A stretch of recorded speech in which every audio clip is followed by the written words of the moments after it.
আসলের দলে কইরা রজকিনীর মতো কই মাছ ভাইজা বন্ধুরে খাওয়াইছিলাম কত।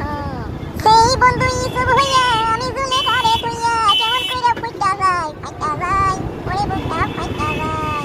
রাইতে রাইতে বন্ধুর জন্য হইলাম ঘরের বাই, লাইনের মতো খাইলাম কত বাবার হাতের মার।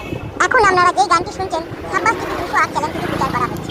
সাব্বাস টিভি 208 চ্যানেলে এক ভাই বরিশাল থেকে কমেন্ট করেছে, তিনি গান শুনতে চায় রোনা লায়লা ও অ্যান্ডো কিশোরের একটি জনপ্রিয় গান, তাই গেয়ে আপনাদেরকে শোনাবো। তুষার তীরে